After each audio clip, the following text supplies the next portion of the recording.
Girl or guy, it has been such a long time. If y'all see me like looking over to the side, we have like glass windows. So I don't want people to think I'm crazy because I'm here talking to my phone. But anyway, y'all, it's been such a long time since I talked to y'all. So much has transpired, honey. So much has transpired. Um, but I'm doing okay. I'm doing okay. I think for the first time, today was actually the day that I felt like I was doing something right. Um, I had a chance to observe my mentor teacher, and I'm so grateful for that because I was able to take some things away and implement them in my classroom. And my hands are like ashy, so y'all excuse that. But um, I was able to implement those things that she's doing in her class, and I was able to bring them back, and my kids instantly like started responding. The crazy thing is, y'all, I feel like I've been struggling with classroom management, and it's so crazy because I've never really had that issue. Like, I've never had the issue of classroom management, but then I had to think, I was like, you know what, Key, you have also not been by yourself. Like, you've always had somebody else in the room with you. But even if that the lead teacher was not there, I was good. Like the class was good. But then I thought to myself again, I was like, well, it was always two teachers in the classroom, so the foundation has already been set. So they already know, what to do, how things should be done, et cetera, et cetera. So I was like, you know what, Key, this is a learning opportunity. You need to just face it and just say, okay, I don't have classroom management. And now, how am I going to fix the problem? How am I going to be a problem solver? Because I constantly preach, well, not preach, but you know what I mean. I constantly preach to my kids, we have to be problem solvers. Miss Taylor cannot solve all of your problems. And I had to be real with them. And I say, Miss Taylor had to become a problem solver and figure things out. So now I actually purchased this bell, and I know that y'all know what I'm talking about. Y'all, I've been had it on my teacher wish list. Been had it. It's been in my desk literally the whole entire time. Didn't even think about plugging it up and using it. But y'all, when I tell you that thing has been a lifesaver, I use it for transitions. And when I tell y'all, I hit that little chime, and my kids, they go and do whatever I need them to do quickly and quietly. Like, it works like a charm. Another thing that I've been doing is setting up groups. So instead of my tables, my desk being individual, I put it back into groups, and I have them working together as a team.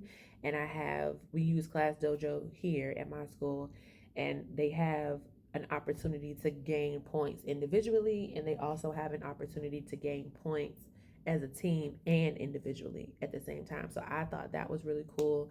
So I've started doing that. I've also bought my little cookie jar thing back out. So if we fill it up before November 19th, we will have a glow party. So they are working really, really hard to get to that glow party. And we've been getting like 3 chips in there or 3 cookies, whatever, in a day. So they know, okay, if the related arts teacher tells us that we had a good day, that's a chip. If we can do things as a class together, that's a chip. If we get compliments in the hallway, that's a chip. If we do good on a lesson, that's a chip. Like, they have been working extremely hard. Today was the first day I really, really did small group rotations, and I was so proud of myself, y'all, because I have been struggling. Like, I just feel like, huh, I've been so annoyed with myself, y'all, because for me, it's like, girl, you've been in the room, you've been in the classroom for 8 years, y'all. All that does not matter.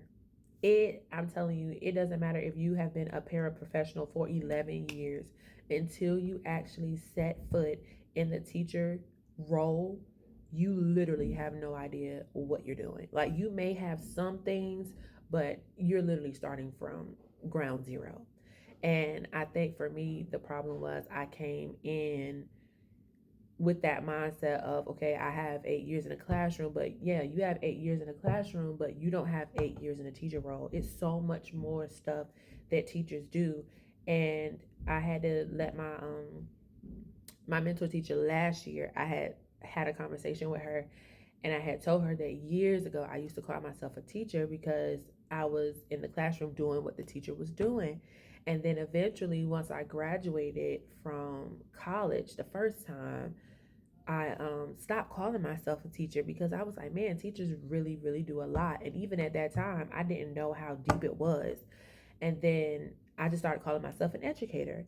And then last year, I was talking to my mentor teacher about it. I was like, man, yeah, like if you're calling yourself a teacher and you are a teacher's assistant, it's so disrespectful because teachers go through so much to get their license to teach. They go through so much education. They go through so much things in just in the role, like all the data, all the parents, the children, the behaviors. Like they go through so much stuff.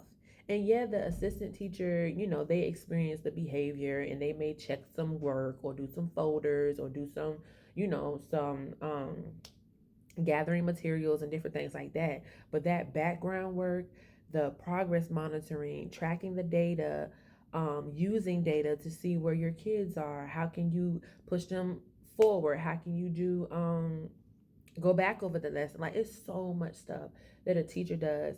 And the fact that I can't turn my brain off is like, bro, I have never had a job where I can't leave it at work. Like I'm literally like it's clockwork. It's round the clock. It's round the clock because I'm always thinking like, okay, well, how can I bring student A up? How can I extend student B's learning? Like I'm always thinking about different stuff for my room. Like it's never go home and just chill. No, I'm going home. I'm either reviewing a lesson or I'm thinking of ways that I can better myself to better my kids. So I have just been reflecting. I've been learning, well, taking this time to learn. Hence why y'all have not been seeing me on TikTok at all. But I was really going through um I feel like my anxiety was through the roof. I do have anxiety, but I choose not to take medication for it. I want to handle it on my own. But I really feel like my anxiety was like up here because I felt like I was getting sick. Well, I didn't feel like it. I actually did get sick and I had to take um, off of work because I was actually sick. So going through that and then just borderline depression, like crying because I just felt like a failure. I felt like I was losing my kids. I felt like I was failing my kids. I was just going through a lot in the month of October, honey. Between September, the end of September and October, y'all, I was going through it. Like I was going through it, but I was praying, praying, praying, praying. I went on a fast and God did his thing. God did what he had to do to deliver me from the situation that I was going through. And now I can focus on just bettering myself as a teacher and just trying to get my students where they need to be. And then also just being a lifelong learner. So, that's pretty much it with me. Right now I'm still in the proficient area with my observations. I have gotten some fours, so I'm very proud of that. But I just want to be better, y'all, because being a teacher is an extremely hard job. And I had a talk with one of my colleagues today, and she just encouraged me so much because, y'all, I just been feeling like, okay, this is not for me. This is not the job for me.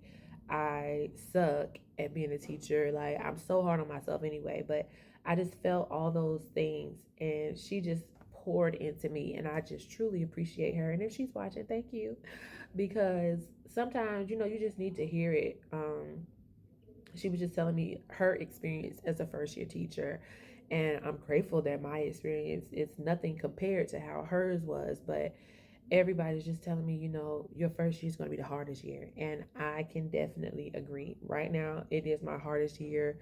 I'm literally trying to figure everything out, but with the help of God I am doing it. And I don't know, like I said, today was the first day that I actually felt like I did everything right.